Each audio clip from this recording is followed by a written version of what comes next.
Published 14:53 Eastern Daylight Saving Time, the 2nd of November 2018. Updated 17:22 Eastern Daylight Saving Time, the 2nd of November 2018. Washington, AP. A federal judge denied the Justice Department's efforts to halt legal proceedings in a case accusing President Donald Trump of violating the U.S.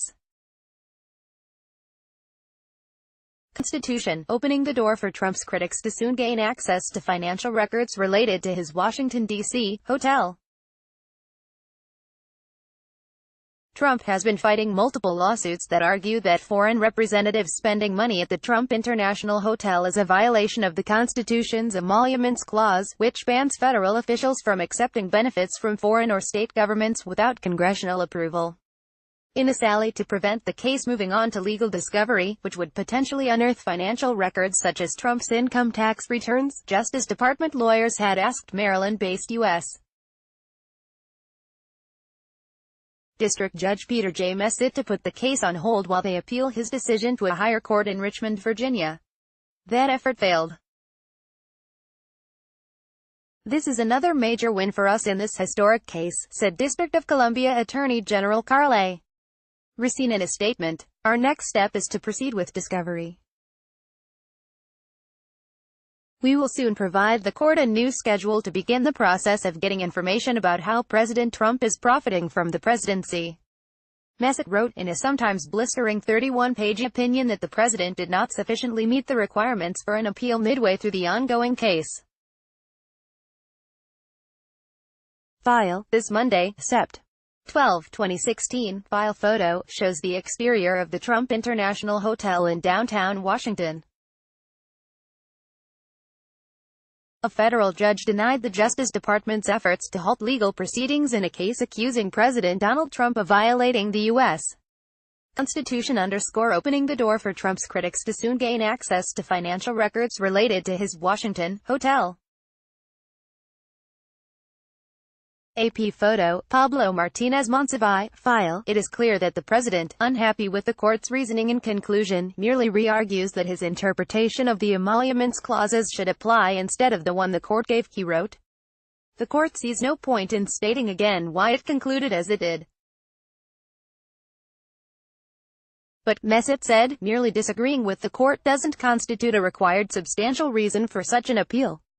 Justice Department spokeswoman Kelly Locke told the Associated Press that the department disagrees with and is disappointed by Messitt's ruling. She added, "This case, which should have been dismissed, presents important questions that warrant immediate appellate review." Justice lawyers had objected to any discovery on a sitting president in his official capacity because of separation of powers concerns, in order to avoid a constitutional confrontation between two branches of government. They argued that the public interest is decidedly in favor of a stay because any discovery would necessarily be a distraction to the president's performance of his constitutional duties. The president could try to seek a writ of mandamus to have the appeal heard by a higher court. That would be an extraordinary remedy, according to the Justice Department's website, that should only be used in exceptional circumstances of peculiar emergency or public importance. It's also a move with a demanding standard for petitioners that would partly rest on showing Messitt's decisions to be clearly wrong. The plaintiffs, Maryland and the District of Columbia, have said they plan to move forward quickly with discovery, seeking information and financial records that would primarily come from third parties rather than the government. A clue as to what they may request can be found in the preservation subpoenas they filed more than a year ago with 23 Trump-related entities, including the Donald J. Trump Revocable Trust, the Trump Organization, the Mar-a-Lago Club, Inc., and entities related to his D.C. hotel and its management, among others. The subpoena requires the majority of documents to be preserved from Jan. 1, 2015 on an ongoing basis. The court filings cite document categories for preservation, including those from November 8, 2016 onward concerning marketing to foreign or domestic governments, including members of the diplomatic community. Other noted categories for preservation include documents that would identify guests of the hotel and those who have rented event space, details on all finances, operating leases, permits, licenses, tax payments or credits to or from foreign or domestic governments. A schedule of legal discovery is due in 20 days and it could begin quickly thereafter, depending on what is agreed to by all parties. Though the case has been narrowed to focus on Trump's Washington, D.C. hotel, that hotel is a nexus for a far-flung web of foreign and domestic emoluments, said Norman Eisen, chairman of the nonprofit Citizens for Responsibility and Ethics, in Washington, which is co-counsel with the two jurisdictions. The emoluments clause has never been fully tested in an American courtroom.